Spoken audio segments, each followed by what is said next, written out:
Hey yo guys, what's up? My name is Nolo and welcome to Shop 4. We're going to be doing things a little bit differently today. So I have some exciting topic to explore with you guys. Trust me, it's not going to be anything boring. Immediately eliminate that thought that this is like a history class or something like that. But I want to ask you guys, you know when you're in a situation in public where maybe you're talking to someone, maybe you accidentally jump the line or something like that, and someone just starts to randomly start arguing with you and stuff like that, you know. Now that is what we call, I don't even know what we call it really. For lack of a better word, we call it a nigger moment. You understand? And if you guys have been in any interesting nigger moments, just leave one down in the comments, let us know about it. We'd really like to hear how that happened. But interestingly enough, there have been a couple of nigger moments in history that are like huge, you understand? Like literally stuff that have shaped history itself. And we're going to be exploring those a little bit. Just stay tuned and yeah, watch till the end for some interesting nuggets. So a nigger moment, what would you describe as a nigger moment?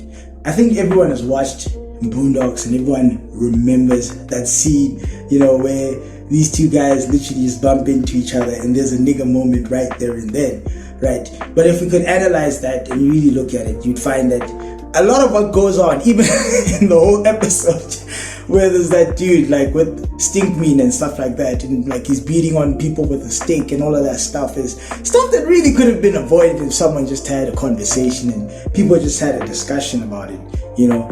It's the weirdest thing ever sometimes how you just mean to get some clarity on a matter from someone, or you accidentally do something not meaning to do it with someone, and that person takes it so personally that they actually like get into an argument with you for it. And I'm pretty sure all of us have been in those situations where you've ended up in an argument and you were just like, whoa, wait, why are we arguing? We could just talk this over.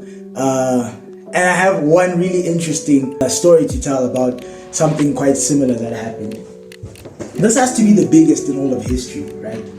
Everyone knows about Fat Man and Little Man, the two bombs that were dropped on Nagasaki and Hiroshima. But apparently even that was done through a misunderstanding because of the fact that initially what happened was that I think the US wanted peace, right? So they extended like their hand towards the Japanese and they were like, yo guys, we're willing to, like, can we please have peace and stop fighting? So the Japanese ruler replied back in his mother tongue and he said, Mokusatsu, which basically means we withhold comment, we are pending discussion. So basically what he's saying is that, oh dude, we'll come back to you on the matter and we'll talk about it. We'll talk about how we do this whole peace thing. But I mean, allegedly, when it came back to the US, that message, it was translated as, we are treating your message with contempt. I mean, that speaks for itself. So what ended up happening was that these two bombs were dropped on Nagasaki and Hiroshima. And all of this could have been avoided if people just had a conversation, right? If people just had a simple conversation. Recently I read a book, right, by Dale Carnegie called How to Win Friends and Influence People. And I think it's in the first chapter where he talks about how people have this funny tendency of just pledging this allegiance to a view or to a perspective or to just a reason why other people can find fault with them, right? And you know when people are actually wrong in the way they see things or whatever, like, you know, they are actually really wrong. Like they shouldn't be thinking like that. But they will religiously follow like that rule or that value that they have, even if it's a wrong one, and they believe they're justified for doing it. Well, the question is, how do you try to get people to stop doing that? I believe one of the ways is by just keeping quiet, not shouting, not getting emotional yourself. You know, it's one of the most difficult things to do when you're in a situation with someone that's trying to shout you down and stuff like that. And one of the easiest ways to just, not one of the easiest ways, but one thing you can do to just sort of like get the situation to be more controllable is by being the one that chooses to be calm first. and having a conversation with the person, a non-judgmental kind of conversation, right? And even if you know for a fact that person is wrong, because you're not shoving it down their throats that they're wrong, you might actually have a chance of getting them to at least hear you out, right? So yeah, this is what miscommunications can do.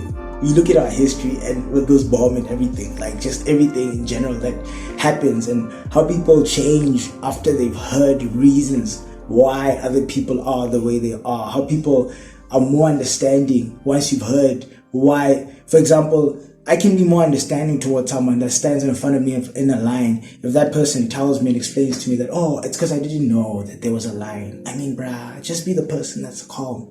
Don't shout all the time, relax, you know, right? So guys, we're gonna have a little bit of a snippet and a clip play, right? And this is gonna be sort of like how we do this kind of YouTube video, and I'm really excited about it. So if you like it, please click like, right? Comment if you have anything to comment, and subscribe to our channel. It's the first time that our paths cross. And so yeah, guys, check it out, and then if you like the video, click like. Awesome. How the hell we get in this man? Go on!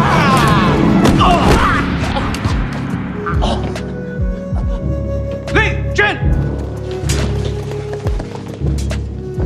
Ching, Lee!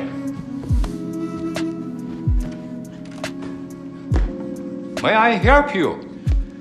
We'll be asking the questions, old man. Who are you? You. No, not me, you. Yes, I am you. Just answer the damn questions. Who are you? I have told you. Are you deaf? No, you is blind. I'm not blind, you blind. That is what I just said. You just said what? I did not say what. I said you. That's what I'm asking you. And you is answering. Shut up. You. Yes? Not you, him. What's your name? Me. Yes, you. I am me. He's me. And I'm you. And I'm about to whoop your old ass, man, because I'm sick of playing games. You, me, everybody's ass around here. Him, Carter. I'm gonna kick his ass. I'm sick of this. Carter, let me Lee, no, Lee, no. Carter. 师傅，我是李督察，我有苏阳柜桶的钥匙，我想打开来看一下。今天早晨来了很多人，带着枪搜查了素云的箱子，我不能阻止他们的，你一定要赶快去。为什么？因为他们打算用对付他爸爸的办法来对付他。Let's go，谢谢。 I don't know what the hell you feeding him, but he is too damn big.